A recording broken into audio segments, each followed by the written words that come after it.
പ്രിയപ്പെട്ട സഹോദരീ സഹോദരന്മാരെ, ഷാലോം ടി വി നടത്തുന്ന ഈ ധ്യാനത്തിലേക്ക് നിങ്ങളെ ഞാൻ എല്ലാവരെയും സ്വാഗതം ചെയ്യുകയാണ്. ഇത് 4-ാമത്തെ ദിവസമാണ്. നമ്മുടെ ഹൃദയത്തിൽ ഉണ്ണിയെ സ്വീകരിക്കുവാൻ നമ്മളെല്ലാവരും ഒരുങ്ങുകയാണ്. 1-ാം ദിനം പത്രോസിനെ കർത്താവ് പഠിപ്പിച്ച 5 കാര്യങ്ങളെക്കുറിച്ച് നിങ്ങളോട് ഞാൻ പറയുകയുണ്ടായി. നിങ്ങൾ ആ കാര്യങ്ങളെക്കുറിച്ച് ഓർത്ത് നന്നായി ധ്യാനിച്ചിട്ടുണ്ടാകുമെന്ന് ഞാൻ വിശ്വസിക്കുകയാണ്. 2-ാം ദിവസം നമ്മളെല്ലാവരും വിശുദ്ധിയിലേക്ക് വിളിക്കപ്പെട്ടിരിക്കുന്നു എന്ന് പറഞ്ഞുകൊണ്ട് വിശുദ്ധിയുടെ 5 മാർഗങ്ങൾ, അതും ഫ്രാൻസിസ് പാപ്പ പഠിപ്പിച്ച 5 മാർഗങ്ങൾ നിങ്ങളോട് ഞാൻ പറഞ്ഞു തരികയായിരുന്നു. 3-ാം ദിവസം നമ്മൾ ചിന്തിച്ചത് പാപത്തെക്കുറിച്ചും പാപപ്രവൃത്തിയെക്കുറിച്ചുമാണ്. ദൈവത്തെയും ദൈവത്തിൻ്റെ സ്നേഹത്തെക്കുറിച്ച് ഓർക്കുമ്പോൾ 4 കാര്യങ്ങൾ നമ്മുടെ മനസ്സിൽ വയ്ക്കണമെന്നും, അത് കഴിഞ്ഞ് അലിവിൻ്റെ കൂടാരമായ കുമ്പസാരക്കൂടിന് അഭയം പ്രാപിച്ച് കർത്താവിൻ്റെ അനുഗ്രഹം, കർത്താവിൻ്റെ ആലിംഗനം സ്വീകരിക്കണമെന്നും നിങ്ങളോട് ഞാൻ ആവശ്യപ്പെടുകയുണ്ടായി. ഇന്ന് രാത്രി നമ്മൾ പാതിരാ കുർബാന ചൊല്ലും. നമ്മളതിൽ പങ്കാളികളാകും. ഉണ്ണി പിറക്കുന്നത്, ദൈവം പിറക്കുന്നത് നമ്മൾ ആഘോഷിക്കുന്ന പുണ്യ സുദിനമാണ്. ഈ ദിവസം എങ്ങനെ അനുഗ്രഹത്തിൻ്റേതാക്കി തീർക്കാമെന്നുള്ളതിനെക്കുറിച്ചാണ് ഞാൻ ചിന്തിക്കുവാൻ പോകുന്നത്. ഒന്നാമതായിട്ട് നിങ്ങളോട് ഞാനൊരു സംഭവം പറയാം. ഈ സംഭവം നടക്കുന്നത് ജർമ്മനിയിലാണ്. ജർമ്മനിയിൽ ഒരു ചെറുപ്പക്കാരൻ രാത്രിയായപ്പോൾ അവൻ്റെ ഭാര്യയും മക്കളും പള്ളിയിൽ പോകാൻ തിടുക്കം കൂട്ടുകയാണ്. നല്ല തണുപ്പുള്ള രാത്രിയായിരുന്നു. അയാൾ പറഞ്ഞു, ഞാൻ പള്ളിയിലൊന്നും പോകുന്നില്ല, ഈ ഉണ്ണി പിറന്ന സംഭവമൊന്നും ഞാൻ വിശ്വസിക്കുന്നില്ല. ദൈവം മനുഷ്യനാവുക, ദൈവം അടിയും ഇടിയും ഏൽക്കുക, ദൈവം ഒരു സ്ഥലത്ത് മരിക്കുക, ഇതൊക്കെ ചിന്തിക്കാൻ പറ്റുന്ന കാര്യങ്ങളാണോ? അതുകൊണ്ട് എനിക്കിതിലൊന്നും വലിയ വിശ്വാസമില്ല. നീയും മക്കളും പള്ളിയിൽ പോയി പ്രാർത്ഥിക്കുകയോ ഈ ക്രിസ്മസിൻ്റെ ദിനത്തിൽ സന്തോഷിക്കുകയൊക്കെ ചെയ്തോ, പക്ഷെ ഞാനതിലില്ല എന്ന് പറഞ്ഞു. ഭാര്യയും മക്കളും പള്ളിയിലേക്ക് പോയി. അയാൾ അവിടെ ഇരുന്ന് എന്തൊക്കെ വായിക്കുകയായിരുന്നു. പുറത്ത് പക്ഷികളുടെ പേടിച്ചുള്ള കരച്ചിൽ. മഞ്ഞ് ധാരാളം പെയ്തിട്ടുണ്ട്, വീടിന് ചുറ്റും മഞ്ഞൊക്കെ കിടക്കുന്നുണ്ടായിരുന്നു. ഈ പക്ഷികളുടെ കരച്ചിൽ കേട്ടപ്പോൾ ജനൽ തുറന്ന് ഇയാൾ നോക്കുകയാണ്. അപ്പോൾ കണ്ട കാഴ്ച അമ്പരപ്പിക്കുന്നതായിരുന്നു. പക്ഷികൾ മഞ്ഞിൽ വീണിട്ട് എഴുന്നേറ്റ് പോകാൻ സാധിക്കാതെ കിടന്ന് പിടയുകയാണ്. ഈ മനുഷ്യൻ വിചാരിക്കുകയാണ്, ഇവരെങ്ങനെയെങ്കിലും രക്ഷപ്പെടുത്തണമല്ലോ. വാതിൽ തുറന്ന് പുറത്തേക്ക് ഇറങ്ങി അയാൾ ഈ പക്ഷികളുടെ അടുക്കലേക്ക് ചെല്ലുകയാണ്. അടുത്ത് ചെല്ലുന്തോറും ഇയാളെ കണ്ട മാത്രത്തിൽ പേടിച്ച് വിറച്ച് ഈ പക്ഷികൾ അകന്നു പോവുകയായിരുന്നു. ഈ മനുഷ്യന് സങ്കടം തോന്നി, വിഷമം തോന്നി. ഇയാൾ ചിന്തിക്കുകയാണ്, ഇവരെ രക്ഷിക്കാൻ വേണ്ടിയല്ലേ ഞാൻ ശ്രമിക്കുന്നത്? ഇവരുടെ ഇടയിലേക്ക് ഞാൻ ഇറങ്ങി വന്നിട്ടും എന്തുകൊണ്ടാണ് ഇവരിങ്ങനെ പേടിച്ചു മാറുന്നത്? ഞാനിവരെ പിടിച്ച് എൻ്റെ മുറിയിലേക്ക് കൊണ്ടുപോകില്ലേ? ഇവരെ ഞാൻ രക്ഷിക്കില്ലേ? പക്ഷെ ഇവർക്കത് മനസ്സിലാകുന്നില്ലല്ലോ. വീണ്ടും കൊണ്ട് അയാൾ ട്രൈ ചെയ്തു, പക്ഷെ സാധിച്ചില്ല. പക്ഷികൾ അകന്നകന്ന് പോകുന്നു. ഇയാളെ കാണുമ്പോൾ പേടിച്ച് മാറുകയായിരുന്നു. ആ സമയം ആ മനുഷ്യൻ്റെ ഉള്ളിലേക്കൊരു ചിന്ത വരികയാണ്. ഓ, ഈ പക്ഷികളിൽ ഒന്നിനെപ്പോലെ എനിക്ക് ആകാൻ കഴിഞ്ഞിരുന്നുവെങ്കിൽ ഈ പക്ഷിയെ അല്ലെങ്കിൽ ഈ പക്ഷികളെ എനിക്ക് രക്ഷിക്കാമായിരുന്നു. കാരണം പക്ഷികളിൽ ഒന്നിനെപ്പോലെ ആയിത്തീർന്നാൽ അവർക്ക് എന്നെ കാണുമ്പോൾ പേടി ഉണ്ടാവില്ല. അങ്ങനെ ചിന്തിച്ചിരിക്കുന്ന അവസരത്തിൽ കർത്താവിത ഭൂജാതനായി എന്നുള്ള പ്രഖ്യാപനം നടത്തിക്കൊണ്ട് ദേവാലയത്തിലെ മണികൾ കൂട്ടമായി അടിക്കുന്നത് അയാൾ കേട്ടു. ആ നിമിഷം അയാൾ എഴുന്നേറ്റ് കൈകൾ ഉയർത്തി ദൈവത്തോട് പറയുകയാണ്, ദൈവമേ, നീ മനുഷ്യനായെന്ന് ഞാൻ വിശ്വസിക്കുന്നു. എന്തുകൊണ്ട് അയാൾ അങ്ങനെ പറഞ്ഞത്? അയാൾക്ക് വന്ന ചിന്ത ഇതായിരുന്നു, ആ പക്ഷികളിൽ ഒന്നിനെപ്പോലെ എനിക്ക് ആകാമായിരുന്നെങ്കിൽ അവരെനിക്ക് രക്ഷിക്കാമായിരുന്നു. പക്ഷികളിൽ ഒന്നിനെപ്പോലെ ആകാൻ കഴിയാത്ത ഒരു മനുഷ്യനാണ് അദ്ദേഹം. അതേസമയം ആ സമയം അദ്ദേഹത്തിന് ബോധ്യമായി, എനിക്ക് പക്ഷികളിൽ ഒന്നിനെപ്പോലെ ആകാൻ സാധിച്ചില്ലെങ്കിൽ ദൈവത്തിന് മനുഷ്യനെ രക്ഷിക്കുന്നതിന് വേണ്ടി മനുഷ്യനാകാൻ കഴിഞ്ഞു എന്നുള്ളത്. മനുഷ്യനായി മനുഷ്യരോടുകൂടി ജീവിച്ച് അടിയും ഇടിയും ഏറ്റ് കാൽവരിയിൽ മരിച്ച് അവിടെ നമ്മളെ രക്ഷിക്കുകയായിരുന്നു. മനുഷ്യന് സാധിക്കാത്ത കാര്യങ്ങൾ ദൈവം ഈ ക്രിസ്തുമസിലൂടെ നമുക്ക് ചെയ്ത് തരികയാണ് പ്രിയപ്പെട്ടവരെ. അപ്പോൾ നമ്മളോട് ആരെങ്കിലും ചോദിക്കുകയാണ്, ഇത് സംഭവിക്കാവുന്ന കാര്യമാണെന്ന് ചോദിക്കുമ്പോൾ അതിന് നമ്മൾ ഉത്തരം നൽകണം. ദൈവത്തിന് ഒന്നും അസാധ്യമായിട്ടില്ല. ദൈവത്തിനെല്ലാം സാധിക്കുന്ന കാര്യങ്ങളാണ്. ഒരു വിശുദ്ധൻ പറയുകയുണ്ടായി, ദൈവം മനുഷ്യനായി മനുഷ്യനെ ദൈവമാക്കുന്നതിന് ദൈവം സ്വയം ശൂന്യവൽക്കരിച്ചു. ശൂന്യമായ നമ്മുടെ ഹൃദയത്തെ നിറയ്ക്കുന്നതിന് വേണ്ടി ദൈവം ദരിദ്രരായ നമ്മളെ സമ്പന്നരാക്കുന്നതിന് വേണ്ടി. ഇതാണ് ക്രിസ്മസിൻ്റെ സന്ദേശം എന്ന് പറയാം.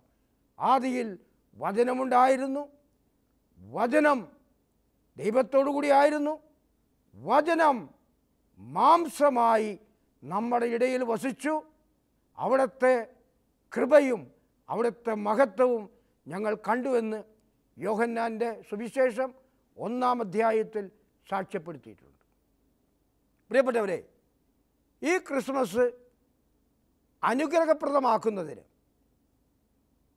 ദൈവത്തിൻ്റെ കൃപ നമ്മിലേക്ക് കവിഞ്ഞൊഴുകുന്നതിന് വേണ്ടി നമ്മൾ എന്താണ് ചെയ്യേണ്ടത്? 3 കാര്യങ്ങൾ നിങ്ങളുടെ മുമ്പിൽ പറയാൻ ഞാൻ ആഗ്രഹിക്കുകയാണ്. ഒന്നാമത്തെ കാര്യം, എളിമയുള്ളവരാവുക. രണ്ടാമത്തെ കാര്യം, അനുതപിക്കുക.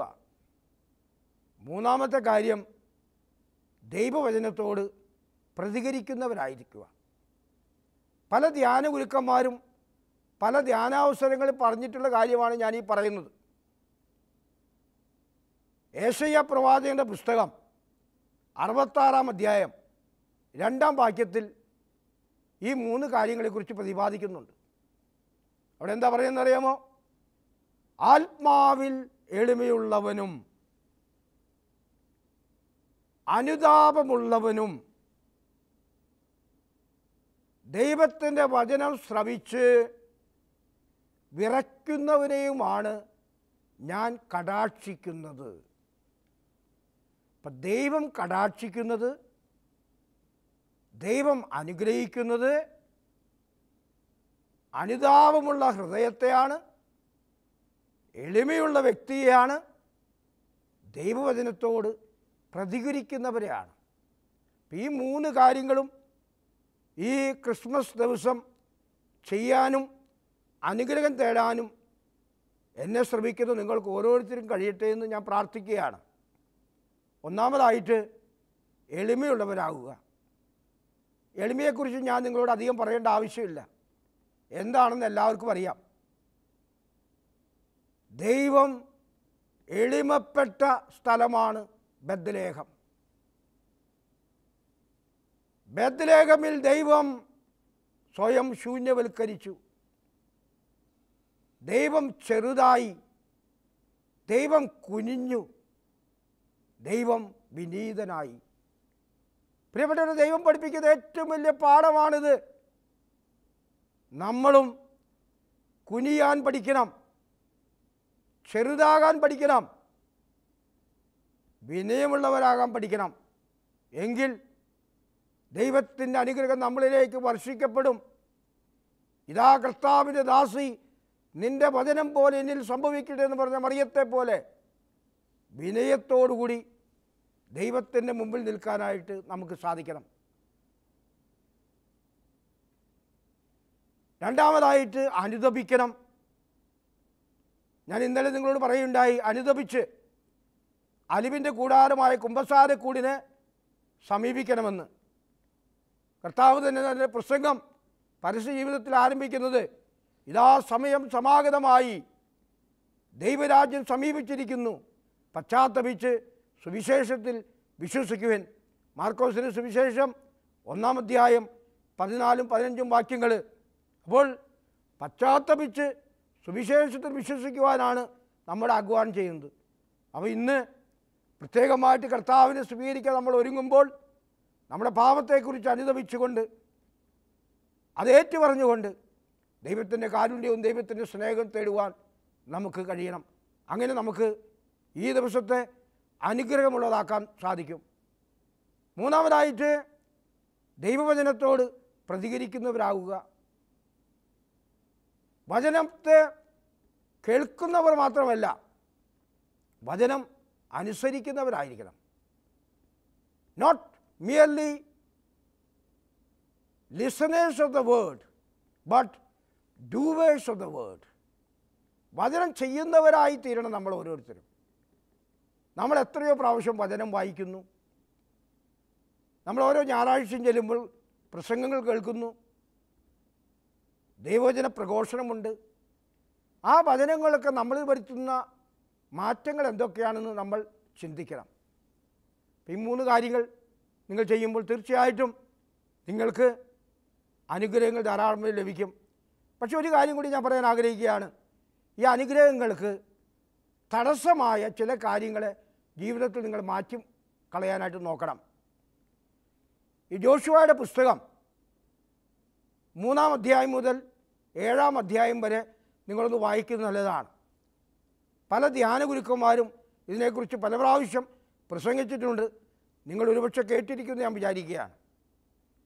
ജോഷുവയുടെ പുസ്തകം 3-ാം അധ്യായം മുതൽ 7-ാം അധ്യായം വരെ പറയുന്നത് 4 കാര്യങ്ങളാണ്. നമ്മുടെ ജീവിതത്തിൽ അനുഗ്രഹങ്ങൾ വരാൻ തടസ്സമുണ്ടെങ്കിൽ 4 കാര്യങ്ങൾ ചെയ്യണമെന്ന് പറയുന്നു. ഒന്നാമതായിട്ട് അഭിഷിക്തരായ പുരോഹിതന്മാരെ കൊണ്ട് നിങ്ങൾക്ക് വേണ്ടി പ്രാർത്ഥിപ്പിക്കണം. ഇത് വളരെ കോലാഹലങ്ങൾ നടക്കുന്നൊരു കാലഘട്ടമാണ്. പക്ഷേ പ്രിയപ്പെട്ടവരെ, ഒരു വൈദികൻ അഭിഷേകം ചെയ്യപ്പെട്ട് കഴിഞ്ഞാൽ ആ വൈദികനിലൂടെ ദൈവത്തിൻ്റെ കൃപ ഓരോ വ്യക്തിയിലേക്കും പ്രവഹിക്കുകയാണെന്നുള്ള കാര്യം നമ്മൾ ഒരിക്കലും മറക്കരുത്. അവനൊരുപക്ഷെ പാപിയായിരിക്കാം, അവനൊരിക്കൽ ഒരുപക്ഷെ തിന്മ ചെയ്യുന്നവരായിരിക്കാം, എങ്കിലും അവന് കിട്ടിയിരിക്കുന്ന ദൈവത്തിൻ്റെ അഭിഷേകം മൂലം അവനിലൂടെ നിങ്ങളിലേക്ക് അനുഗ്രഹങ്ങൾ വർഷിച്ചു കൊണ്ടിരിക്കും. അതുകൊണ്ട് ഒന്നാമതായിട്ട് ചെയ്യേണ്ടത്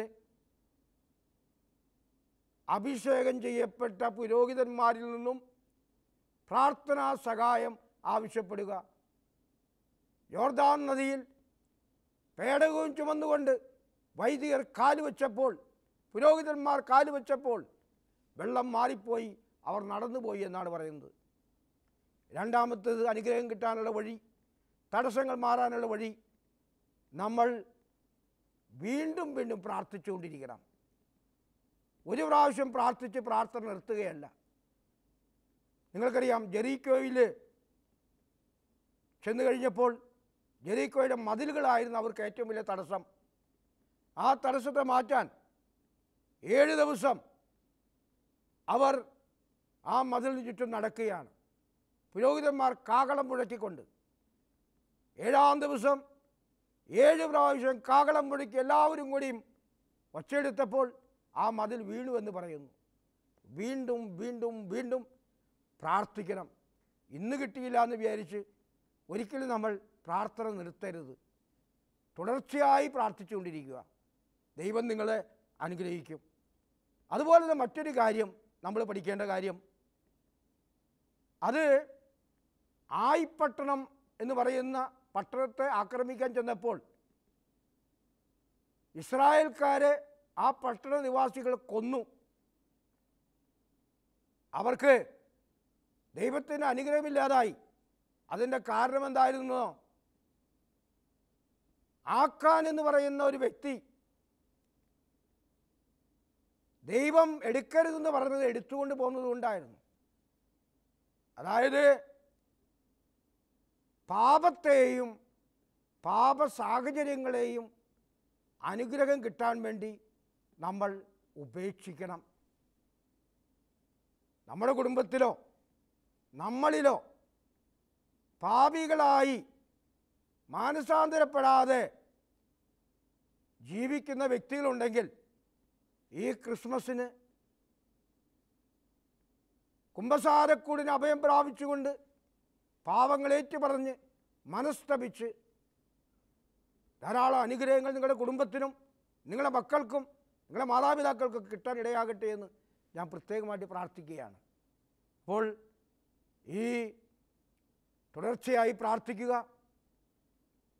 അഭിഷേകം ചെയ്ത പുരോഹിതന്മാരെ കൊണ്ട് പ്രാർത്ഥിപ്പിക്കുക, അതുപോലെ തന്നെ പാപത്തിൽ നിന്നും പാപ സാഹചര്യങ്ങളിൽ നിന്നും വഴിമാറിക്കൊണ്ട് ക്രിസ്മസിൻ്റെ അനുഗ്രഹങ്ങൾ നിങ്ങളുടെ ഹൃദയങ്ങളിലേക്കും മനസ്സിലേക്കും ആത്മാവിലേക്കും പ്രവേശിക്കുവാൻ ഇടവരട്ടെ എന്ന് നമുക്ക് എല്ലാവർക്കും പ്രാർത്ഥിക്കാം.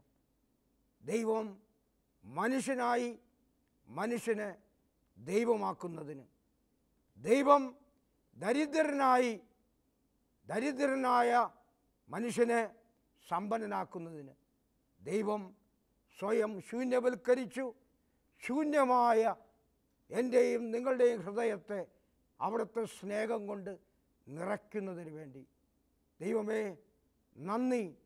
നീ മനുഷ്യനായതിന് ഞാൻ നന്ദി പറയുന്നു. നിൻ്റെ മനുഷ്യാവതാരത്തെക്കുറിച്ച് ഞാൻ ജീവിതത്തിൽ ഏതെങ്കിലും നിമിഷത്തിൽ സംശയിച്ചിട്ടുണ്ടെങ്കിൽ ഞാനതിന് മാപ്പപേക്ഷിക്കുന്നു. നീ എന്നെപ്പോലെ ആയത് നിനക്ക് മനസ്സിലാകുന്നതിനും അതുപോലെ എനിക്ക് നിന്നെ മനസ്സിലാകുന്നതിനും വേണ്ടിയിട്ടാണ്. ക്രിസ്മസ് ദൈവം മനുഷ്യനായതിൻ്റെ ഓർമ്മയാണ്, മനുഷ്യനായതിൻ്റെ തിരുനാളാണ്. എങ്കിൽ ദൈവമേ നീ ഈ ഭൂമിയിൽ വന്ന് പിറന്നുവെന്ന്, അതും എന്നെ രക്ഷിക്കുവാനാണ് പിറന്നതെന്ന് ഞാൻ വിശ്വസിക്കുന്നു. ഈ വിശ്വാസത്തെ ശക്തിപ്പെടുത്തണമേ എന്ന് നമുക്ക് പ്രത്യേകമായി പ്രാർത്ഥിക്കാം. ദൈവം നിങ്ങളെ ഓരോരുത്തരെയും അനുഗ്രഹിക്കട്ടെ. നിങ്ങൾക്കെല്ലാവർക്കും ഈ ക്രിസ്മസിൻ്റെ എല്ലാവിധ സ്നേഹാശംസകളും ഞാൻ നേരുന്നു. സമാധാനത്തിൻ്റെ, സ്നേഹത്തിൻ്റെ, ഐക്യത്തിൻ്റെ, കൂട്ടായ്മയുടെ ഒരു നല്ല ദിവസമായിട്ട് ഈ ക്രിസ്മസ് ദിനം മാറട്ടെ എന്ന് ഞാൻ പ്രത്യേകം പ്രാർത്ഥിക്കുകയും ചെയ്യുന്നു.